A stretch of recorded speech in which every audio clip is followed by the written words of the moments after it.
Hey everyone, welcome back to Mentally Tough Coaching, where I'm giving coaches the knowledge, the tools, and the confidence to teach the mental aspect of the game to their athletes, and in particular, mental toughness. Today, I want to help coaches understand performance anxiety and the theories around it. The first theory that we're going to look at is the multidimensional anxiety theory, otherwise known as MAT. The MAT works to make distinctions between competitive state cognitive anxiety and somatic anxiety. Cognitive anxiety is the anxiety that we feel in our head.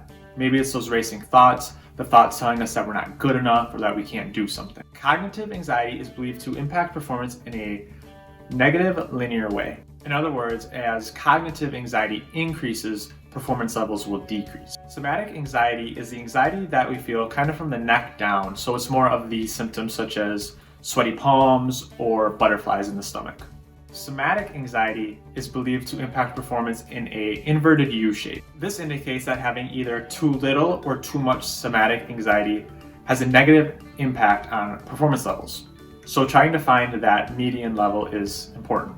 Another model called the Cusp Catastrophe model works to improve on some of the limitations that the MAT model has.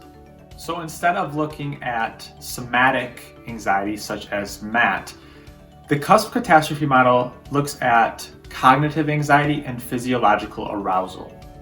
The Cusp model determines if cognitive anxiety's effect of physiological arousal on performance will be smooth and small or large and catastrophic. This model indicates that cognitive anxiety can have positive performance consequences, but it depends on the levels of physiological arousal.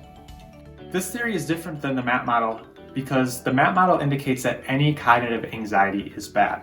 But the Cusp model indicates that it kind of depends on how the individual is perceiving that cognitive anxiety. The Cusp model believes that cognitive anxiety can work towards increasing some physiological arousal, which can be beneficial to performance, but up to a certain threshold. And once that threshold is broken, then that's when the catastrophe happens and performance starts to decrease.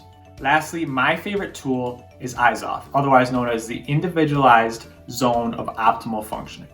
And the reason why I appreciate this tool so much is that it depends on the certain athlete and the sport. The other two models kind of have a all or nothing thinking almost, such as with MAT. If you have any cognitive anxiety, it's going to impact performance. But personally, I don't believe that's how it works.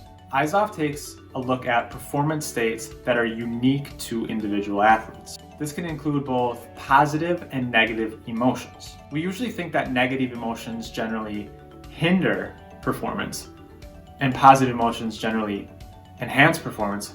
IZOF works to explain that the negative emotions can either have a hindering factor or an enhancing factor, as well as positive emotions either having a hindering factor or an enhancing factor. With that being said, IZOF has 4 categories of emotions. Negative emotions that hinder performance, negative emotions that enhance performance, positive emotions that enhance performance, and then positive emotions that hinder performance. As a coach, you can sit down with the athletes and help them identify the different emotions that they want to feel going into performance. Have the athletes come up with 3 or 4 emotions for each of the 4 categories. Then have the athletes rank how important it is for them to feel those emotions or how much they believe that those emotions can impact their performance.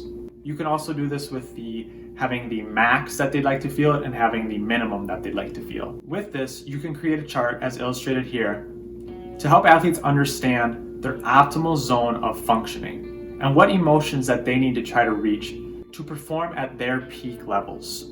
Additionally, what's great about this model is that athletes might have different emotions that they want to feel for different sports. So the athlete can work to identify which emotions are most beneficial for the current sport and then change them throughout seasons.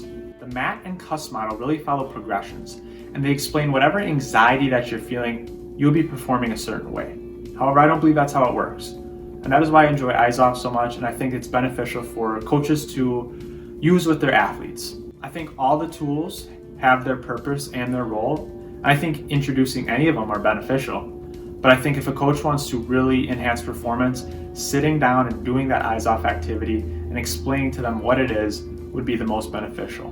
Maybe some athletes would prefer to be calm going into their competition. Maybe some athletes would like to be pumped up and love those butterflies in their stomach. Maybe the individual who needs to be calm before the performance needs to engage in some breathing practices, while the individual who needs to be pumped up needs to go out and listen to some crazy music. As I said, the important thing about IZOF is that it takes into account individual differences and works to help individuals find their optimal levels and the emotions that help them perform at their peak. With that being said, that's all I have for today. This video covered performance anxiety and the theories around it, including the MAT model, the Cusp Catastrophe model, and IZOF. I hope you all enjoyed the video. If you did, please make sure to like, comment, and subscribe to my channel. It means the world to me. I hope you all have a great day and keep tuning in. Thank you.